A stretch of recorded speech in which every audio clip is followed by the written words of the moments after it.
Padahal Allah mengatakan, aku tidak akan pernah mengizinkan satu hamba untuk bertemu aku tatkala di dalam hati hamba itu masih ada selain aku.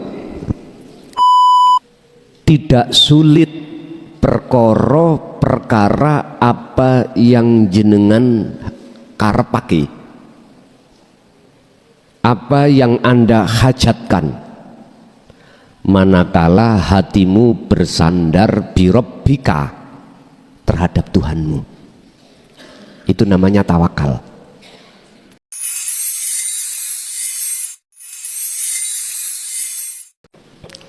Assalamualaikum warahmatullahi wabarakatuh. Bismillah, alhamdulillah, la haula wa la quwwata illa billah.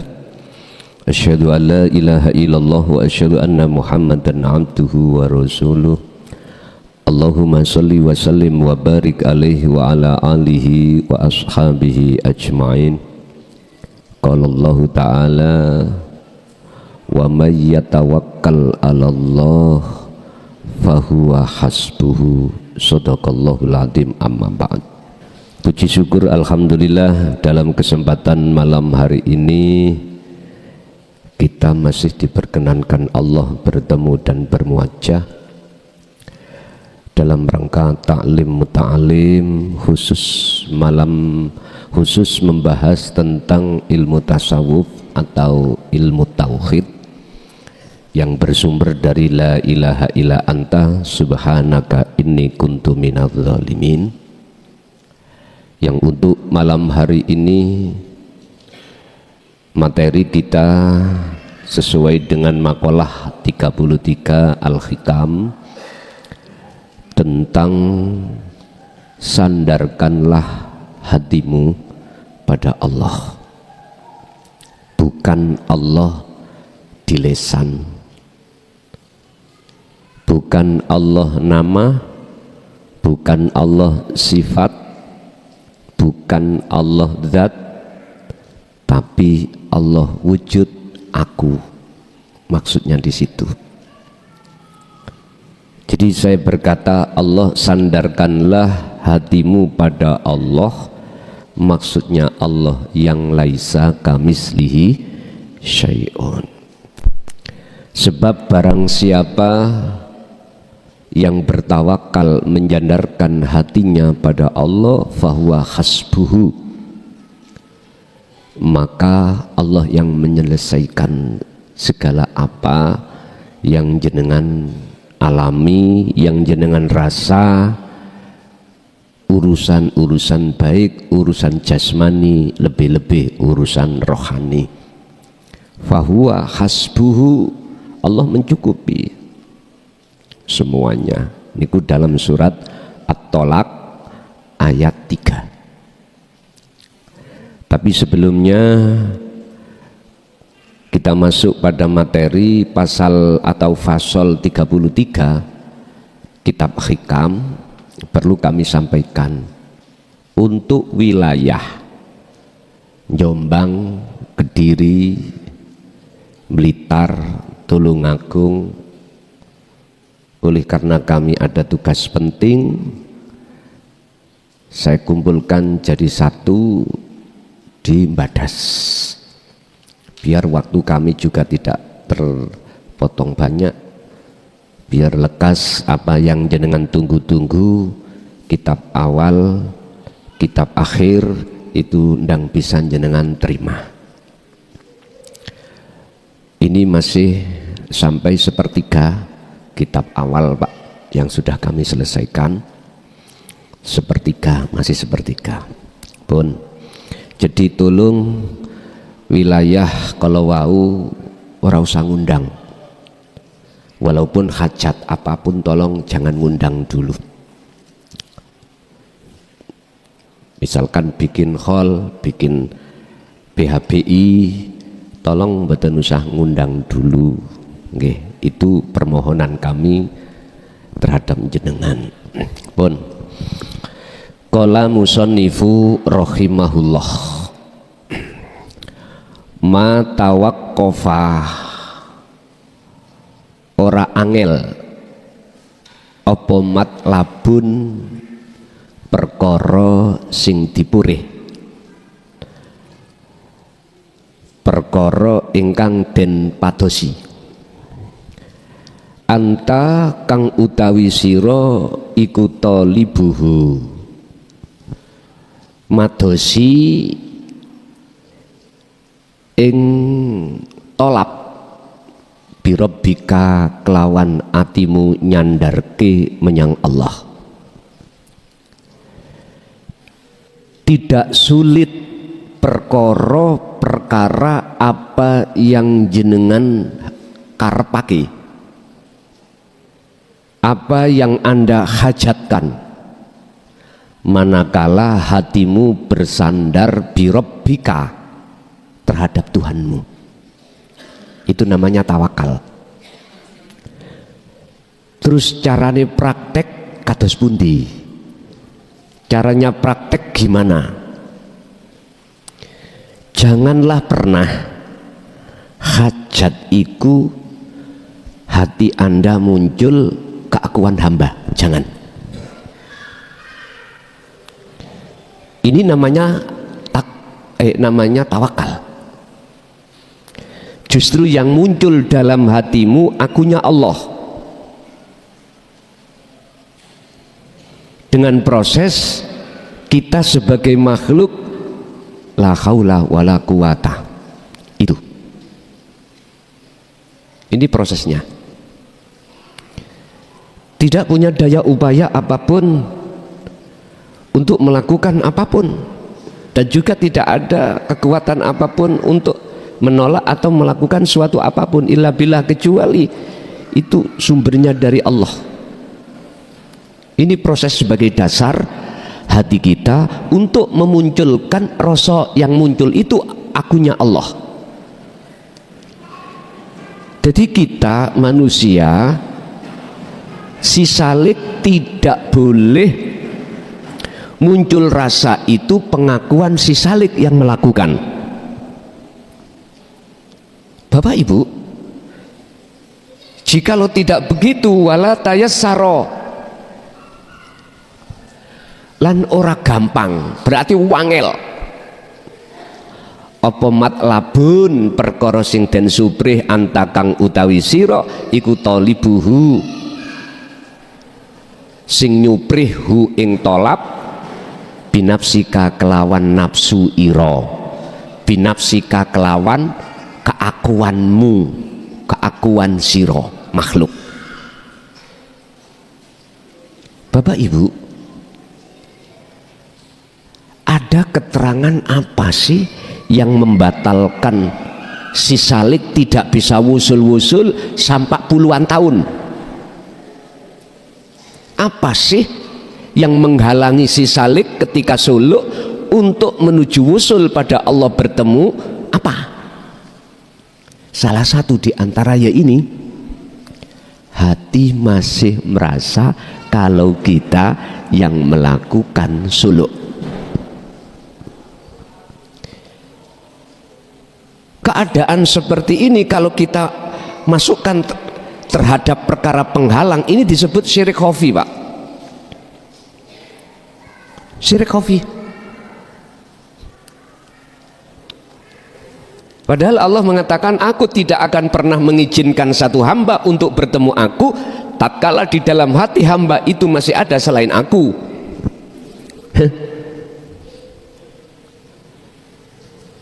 Gini ki, yang inilah yang menjadi bundelan berpuluh-puluh tahun kita ketika bertorikoh, saat suluk tidak wusul-wusul di sini. Oleh sebab itu dalam makalah lain, idfin wujudaka fi ardil humul, pendemen wujud iro di dalam bumi humul, kefanaan, bumi kefanaan. Sebab tidak akan pernah Anda itu akan tahu siapa wujud yang sebenarnya manakala Anda merasa masih wujud. Padahal aslinya, asalnya kita tidak wujud, olehnya wujud sebab diwujudkan yang wujud. Akhirnya ketika kita masuk di dalam wujudnya, sebab diwujudkan yang wujud, nafsu di dalam diri kita akan menekan satu iman supaya merasa wujud. Akhirnya jangan heran, setelah kita sudah merasa wujud, mengakui iki sing yang melakukan aku bisa ini bisa itu. Aduh, ini Pak, dalam surat Al-Baqarah ayat 54 Allah mengatakan, faktulu anfusakum, jikalau kau betul-betul taubatmu diterima oleh Allah dan bisa bertemu Allah, maka faktulu patenono, do matenono sira kabeh anfusakum ing keakuanmu. Lho ngoten lho. Mumpun diterjemahno secara syariat iki, nek syariat sampean bunuh diri. Kongon mateni kongon mateni dirimu, padahal keakuan dalam hati berarti rasa kita sebagai makhluk yang wujud itu harus dengan pendem, tenggelamkan. Carane tidak ada lain kecuali Anda harus memfungsikan dzikir sirul asrar dari su'aul basyirah ke ainul basyirah, dari merasa segalanya itu adalah Allah, berarti memfanakan diri, baru melihat lalu menyatakan akunya Allah. Terima kakak, terima keterangan ini wahai saudaraku, itu bukan urusanku. Bukan. Menolak atau menerima itu juga bukan urusanku. Ya sudah. Sebab mohon maaf, makalah sing tajem niki Pak, itu banyak yang membantah, banyak yang membantah. Saya sih nyantai aja, sebab sebaik-baik apapun yang kau lakukan pasti banyak orang yang gak suka. Ngapain gue pikirin, ngoten loh, paham ya? Sekalipun itu orang dekat kita, sekalipun itu orang dekat kita, ngapain gue pikirin, gak usah. Kalau itu tadi sudah nancap di dalam hati panjenengan, ya udah, wajahidu fi sabilihi, jalan terus untuk menuju kesempurnaan iman, yaitu ihsan. Mohon maaf, apalagi saya katakan bahwasannya menyembah pada Allah itu tidak harus, tidak hanya di ibadah murni saja. Wah, tambah protes. Padahal dasarnya Quran sudah jelas, aku tidak akan menciptakan jin dan manusia kecuali hanya untuk beribadah, menyembah. Gak disuruh kerja, enggak. Gak disuruh makan, enggak. Gak disuruh nikah, enggak. Sing nikah, sing makan itu jasmani.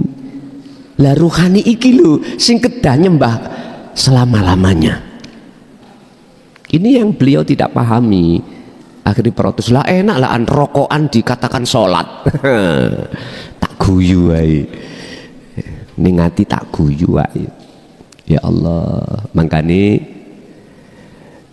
mengapa Gusti Allah ngedunno menurunkan ayat yang berbunyi huwallazi arsala rasulahu bil huda wa dinil haq aidinut tauhid. Ya, karena alasannya hati kita masih disebut hati yang menduakan Allah. Itu persoalannya. Dalam ayat lain, ya ayyatuhan nafsul mutmainnah irji'i. Mengapa harus ada irji'i? Itu kata perintah untuk kembali kepada ila rabbiki, Tuhanmu. Karena rohaniyah kita itu meninggalkan Allah subhanahu wa ta'ala. Kalau nggak meninggalkan, gak mungkin Pak ada irji'i, gak mungkin. Makanya setiap ayat itu mesti wonten asbabun nuzul, sebab-sebab turunnya ayat wahyu. Sebab hati kita telah bercinta, bersukaria, beriman terhadap tauhid selain sejatine Allah, selain sing ahad, maka dipanggil irji'i moro balio, kembalilah kau ila rabbiki, terhadap Tuhanmu, radiyatan mardiyah. Sampai isoe bali dengan ikhlas, ridho, diridani, artinya jenengan lepaskan seluruh perkara-perkara selain Allah, termasuk diri kita. Itu yang dimaksud faktulu anfusakum patenono, keakuan. Kalau nek ngaji saiki mboten dangu-dangu, ben cepet mari titik tak jelaske paham wis mari. Kesimpulannya gur ngeten niki. Cara Quran niku surat At-Tolak ayat 3. Jenengan kali kula sebagai manusia di dunia ini ngalami beberapa masalah. Ada masalah itu langsung bisa diselesaikan. Ada masalah itu bertahun-tahun gak bisa. Anda mesti dalam hati ingin keluar dari masalah. Nah, sebelum tawakal ini Pak, ayat yang nomor 2 At-Tolak itu berbunyi wa may yattaqillaha yaj'al lahu mahrajan. Barang siapa yang memegang teguh takwa dari ilmu amal istiqomah, berarti dengan mengutamakan uzlah dzikir nih lho, yaj'al lahu mahrajan. Niki janji Allah. Persoalan apapun sing belum ketemu solusi, tak buka. Yaj'al lahu memakai fi'il mudhari'. Bakal saya jadikan yang namanya permasalahan itu makhrajan, kebuka. Artinya solusi itu datang kalau betul-betul bertakwa. Pun diwujudi takwa, betul-betul takwa. Diterus ke ayat itu. Wa yarzuqhum min haitsu la yahtasib. Baik urusan anugerah Rahman dan Rahim itu akan kudatangkan, baik kebutuhan jasmani atau rohani, datangnya yang tidak kau sangka-sangka. Wujudnya takwa, wa may yatawakkal 'alallah. Ini tawakal tadi. Berarti lepaskanlah wujude sakliyane Allah yang ahad dari dirimu. Prosesnya karep iku mau ojo kok akoni karep kita sebagai makhluk.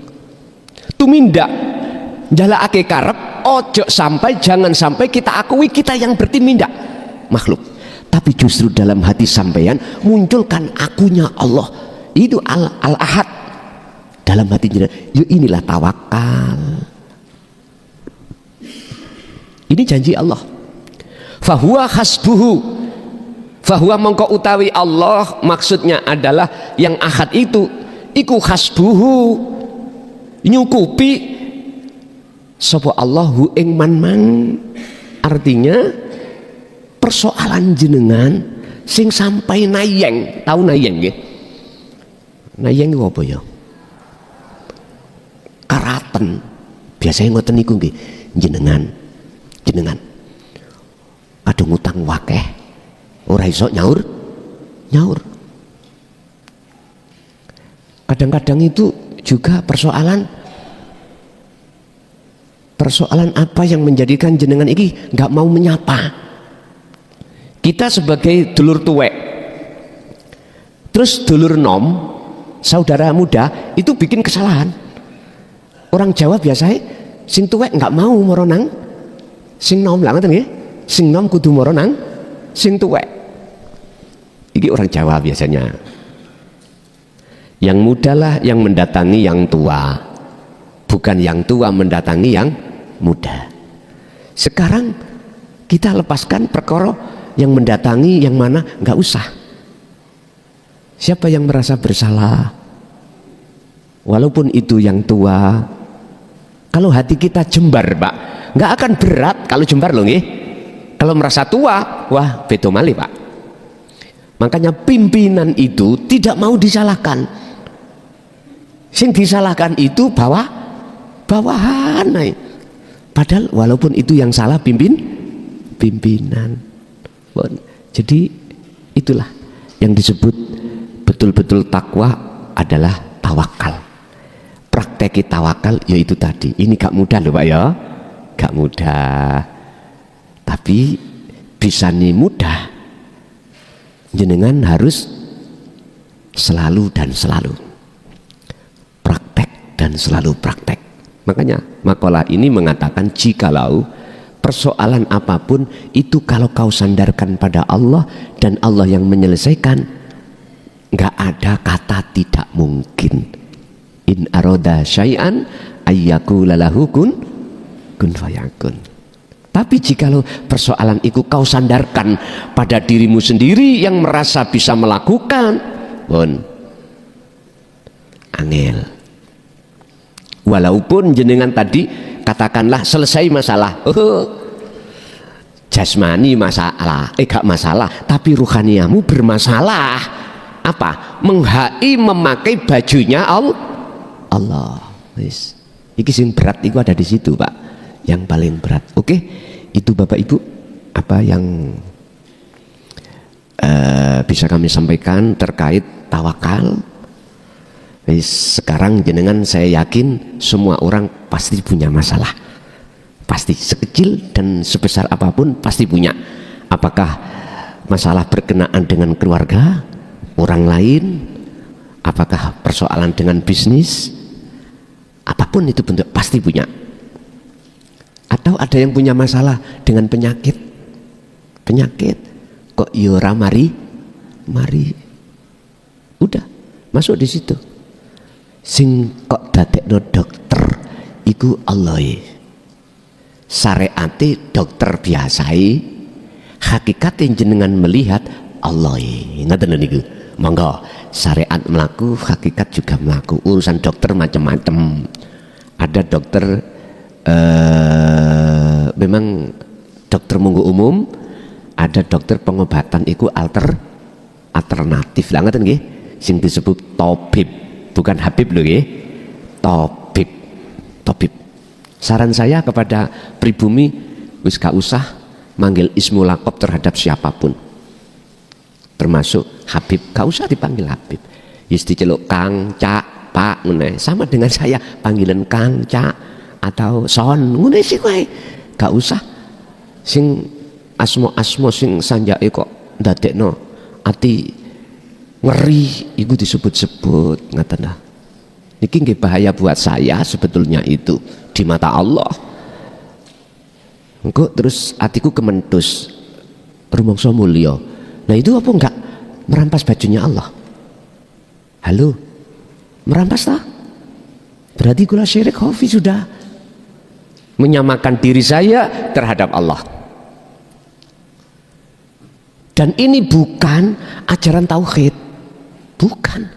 Ajaran tauhid murni itu adalah menghabiskan semua perkara-perkara penghambaan selain Allah itu dari dalam hati, dihabiskan.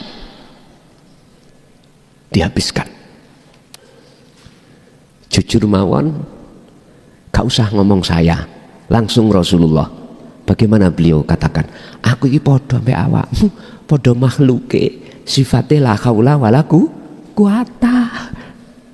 Mengapa kau bersandar pada orang sementara ada yang maha kuasa, sang yang tunggal itu yang semuanya menyelesaikan. Begitulah Bapak Ibu.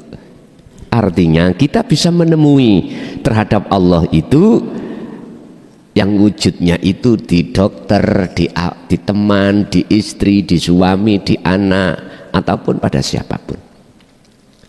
Pokoknya jangan pernah penghambaan hatimu pada selain yang ahad. Wis titik iki. Inilah ketauhidan murni itu di situ. Paham nggih?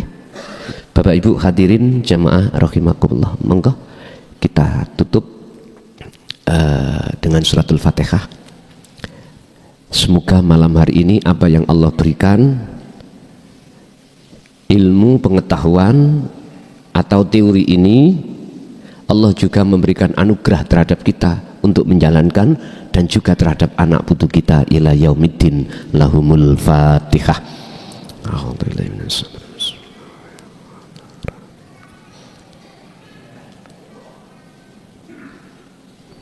Akhirul kalam, assalamualaikum warahmatullahi wabarakatuh.